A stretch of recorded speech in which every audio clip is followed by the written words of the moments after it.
This channel does not promote any violent, harmful, or illegal activities. All content provided by this channel is meant for an educational purpose only. Humayun কবিরের প্রস্তাবিত বাবরি মসজিদের জন্য যে টাকার অনুদান চাওয়া হয়েছিল সেই অনুদানের টাকার পাহাড় দেখতে পাওয়া যাচ্ছে। জমা পড়া টাকা গুনতে মেশিন আনা হয়। মসজিদের জন্য দানের টাকা 11টি ট্রাঙ্কে ভর্তি করে জমা পড়ে আর সেই টাকাই গতকাল গোনা হয়। সেই সময়কার ছবি আপনারা দেখছেন, নগদ টাকা গোনা হয়েছে। মুর্শিদাবাদের রেজিনগরে তৃণমূলের সাসপেন্ডেড বিধায়ক হুমায়ুন কবিরের তত্ত্বাবধানে বাবরি মসজিদের ভিত্তিপ্রস্তর স্থাপনের পর জমা পড়েছে কত টাকা সেটা ফেসবুক লাইভে ভরতপুরের বিধায়ক তিনি দেখান। তিনি বলেন যে শুধু কিউআর কোড স্ক্যান করেই জমা পড়েছে 93 লক্ষ টাকা, দাবি হুমায়ুন কবিরের। এই ছবি আপনারা এই মুহূর্তে দেখছেন, দুটো আলাদা আলাদা ছবি। একদিকে বিভিন্ন প্রান্ত থেকে মানুষ এসছেন, তারা ইট নিয়ে এসেছেন, যে যেরকমটি পেরেছেন তারা এই ভিত্তিপ্রস্তর স্থাপনের সময় তারা নিজেদের অবদান রাখতে চেয়েছেন, নিজেদেরকে সেখানে সংযুক্ত করতে চেয়েছেন। এভাবেই অনুদানের টাকা, সেই অনুদানের টাকা গোনার পর্ব চলছে, সেই ছবি আপনারা দেখতে পাচ্ছেন। কত টাকা জমা পড়লো এই প্রশ্নের উত্তর হুমায়ুন কবির নিজেই ফেসবুক লাইভে দিয়েছেন। নগদ টাকার বিষয়ে উল্লেখ না করলেও তিনি বলেছেন শুধুমাত্র কিউআর কোড স্ক্যান করে যারা টাকা পাঠিয়েছেন সেই কিউআর কোড স্ক্যান করে, মানে অনলাইনেই 93 লক্ষ টাকা জমা পড়েছে, এমনটা হুমায়ুন কবির ফেসবুক লাইভে দাবি করেছেন। হুমায়ুন প্রস্তাবিত বাবরি মসজিদের জন্য টাকার পাহাড়, সে ছবি দেখছেন। টাকার গোনার যে মেশিন, সে মেশিনও আনা হয়েছিল। মসজিদের জন্য দানের টাকা 11টি ট্রাঙ্কে জমা পড়ে। সেই টাকা যে সময় গোনা হচ্ছিল সেই সময়কার ছবি দেখছেন। গতকাল আপনাদের দিনভর আমরা সেই ছবি দেখিয়েছি। গত পরশুদিন হুমায়ুন কবিরের প্রস্তাবিত এই বাবরি মসজিদ তার ভিত্তিপ্রস্তর স্থাপন করেন তিনি। সেই সময় বিভিন্ন প্রান্ত থেকে, বিভিন্ন জেলা থেকে মানুষজন আসেন, তারা তাদের সাধ্যমতো জিনিসপত্র নিয়ে আসেন। কেউ কাউকে আমরা দেখেছি কেউ ইট নিয়ে আসছেন, কেউ তাদের সাধ্যমতো জমানো অর্থ তারা সেখানে দান করেছেন। নগদ টাকা গোনার যে সময় সেই ছবি আপনারা দেখছেন। 11টি ট্রাঙ্কে এই টাকা জমা পড়ে। 11টি ট্রাঙ্কের এই টাকা গোনার সময় ছবি আপনারা দেখছেন। মেশিনও আনা হয়েছিল টাকা গোনার জন্য, কিন্তু পরবর্তীকালে হুমায়ুন কবির কত টাকা জমা পড়েছে প্রশ্নের উত্তর তিনি তার ফেসবুক লাইভে দিয়েছেন। তিনি বলছেন যে কিউআর কোড একটি দেওয়া হয়েছিল, সেই কিউআর কোড স্ক্যান করে অনেকেই অনলাইনে টাকা পাঠিয়েছেন। তো যারা অনলাইনে টাকা পাঠিয়েছেন সেই টাকা শুধুমাত্র অনলাইনে জমা পড়া টাকার পরিমাণ 93 লক্ষ টাকা।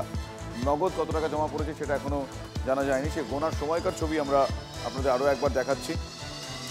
রেজিনগরে হুমায়ুন কবিরের প্রস্তাবিত বাবরি মসজিদের ভিত্তিপ্রস্তর স্থাপনের পর অনুদানের টাকা গোনা হচ্ছে। আমার সহকর্মী কৌশিক এই মুহূর্তে আমার সঙ্গে টেলিফোন লাইনে রয়েছেন। কৌশিক, আমি জানতে চাইবো যে হুমায়ুন কবির কিউআর কোডে মানে অনলাইনে কত টাকা জমা পড়েছে তার একটা সেটা তিনি বলেছেন 93 লক্ষ টাকা, আর এই যে টাকা গোনা হচ্ছে মোট অনুদানে কত টাকা জমা পড়েছে বা কি এই সংক্রান্ত আর কি তথ্য এখনো পর্যন্ত জানা যাচ্ছে? দেখো, কালকে সন্ধ্যেবেলা থেকে কিন্তু সেই টাকা গোনার কাজ শুরু করেছিল। নগদে যে টাকা অনুদান পড়েছে এবং সেখানে 11টি বাক্স ছিল, টিনের যে 11টি বাক্স, সেই 11টি বাক্স সন্ধ্যেবেলায় কিন্তু খোলা হয় এবং তারপর সেই টাকাগুলি গোনার কাজ শুরু হয়। প্রায় টাকা গোনার কাজ চলে রাত্রি 12:30 নাগাদ এবং সেখানে কিন্তু হাতে তার জন্য টাকা গোনার জন্য মেশিন পর্যন্ত আনা হয়েছিল। তবে এখনো পর্যন্ত যেটা জানা যাচ্ছে বেশ কয়েক লক্ষ টাকা সেখানে নগদ এসেছেন এবং সেটা এখনো স্পষ্ট করা হয়নি, কারণ আরো 2-1টি বাক্স কিন্তু গুনতে তাদের বাকি আছে। তারা এখনো সেই প্রক্রিয়া সম্পূর্ণ করতে পারেনি। সেই প্রক্রিয়া কিন্তু এবং ক্যামেরার লাইভ করে কিন্তু সমাজ মাধ্যমে দেখানো হয়েছে এবং তিনি স্পষ্টভাবে তা পরিষ্কার করে জানিয়ে দেবেন বলে তিনি জানিয়েছেন। শুভজিৎ, ধন্যবাদ কৌশিক। বিধায়ক পদ ছাড়া নিয়ে হুমায়ুনের ডিগবাজি। 17 তারিখ ইস্তফা দেওয়ার কথা তিনি বলেছিলেন আগে, বলে আবার পিছিয়ে এলেন ভরতপুরের সাসপেন্ডেড বিধায়ক। ভরতপুরবাসী চাইছেন না পদত্যাগ করি, এমনটা দাবি করলেন হুমায়ুন কবির। কেন ইস্তফার দিনের কথা ঘটা করে ঘোষণা করেও পিছিয়ে এলেন হুমায়ুন জনতার ইচ্ছের দোহাই দিয়ে? তবে কি তাহলে নতুন কোনো সমীকরণ সাজাচ্ছেন তিনি? হুমায়ুনের কৌশল নিয়ে তাই এই মুহূর্তে রাজনৈতিক তরজা তুঙ্গে। পদত্যাগ আমার করার কথা ঘোষণা করেছিলাম, কিন্তু আমাকে যারা ভোট দিয়ে বিধায়ক করেছে, এখানে যারা এমপিকে ভোট দিয়ে ইউসুফকে এমপি করেছে তাকে খুঁজে পায় না। প্রতিদিন আমাকে স্কলারশিপ থেকে শুরু করে আধার কার্ড থেকে শুরু করে অনেক পেপার ওয়ার্কে সই করতে হয়। তারা বলছে আপনি খবরদার পদত্যাগ করবেন না, আপনাকে আমরা ভোট দিয়ে নির্বাচিত করেছি, আবার ভোটে দাঁড়াবেন, প্রতীক কি নেবেন আপনার ব্যাপার, আমরা আবার আপনাকে এমএলএ করব না। ভরতপুরের মানুষের কথা রাখতে গিয়ে যারা আমাকে ভোট দিয়ে এমএলএ করেছে তাদের আপত্তির জন্য আমি বিধায়ক পদ 17 তারিখে যাব। আমার সঙ্গে 12 জন বিজেপির এমএলএ আছে আমার কমিটিতে। আমি একটা পিএলডি কমিটির চেয়ারম্যান আছি বিধানসভায়। সেই কমিটিতে আমি সহ 8 জন টিএমসির আর 12 জন বিজেপির এমএলএ আছে। তাদের অর্থনৈতিক ক্ষতি হয়ে যাবে আমি যদি কাল বা পরশু রিজাইন করে দিই, কারণ আমাকে ওই মিটিংটা করতে হবে। স্পিকার সাহেবের সাথে যোগাযোগ করব, যদি উনি নিচে থাকেন। উপরে আমার রুম নাম্বার 39A-তে মিটিং হবে, নিচে নামবো, রাজ্যপালের ঘরে যাব, 4 লাইনের পদত্যাগপত্র করে চলে আসব। হুমায়ুন কবিরকে সব ডাঁট দেখিয়ে লাভ নাই।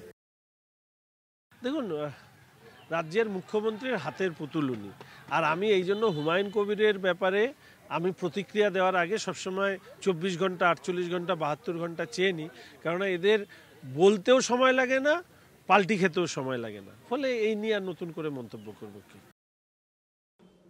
এখন নাকি সে বলেছিল বিধায়ক পদে ইস্তফা দেবে, এখন বলছি ইস্তফা দেবে না। আরে ওর চেয়ে বড় বড় তৃণমূলের নেতারা তৃণমূলের থেকে বিজেপি হয়েছে, হয়ে ইস্তফা দেয়নি। ওর চেয়ে বড় নেতা তৃণমূলের, বিজেপির মুকুল রায় তৃণমূল থেকে বিজেপির হয়ে জিতলো, জিতে আবার তৃণমূলে আসলো, ইস্তফা দেয়নি। ফলে আপনি হুমায়ুন কবির জানে যে এগুলোই তৃণমূলে চলে, এগুলোই এ রাজ্যে এখন চলছে। এটা এখন আইনের শাসন নেই।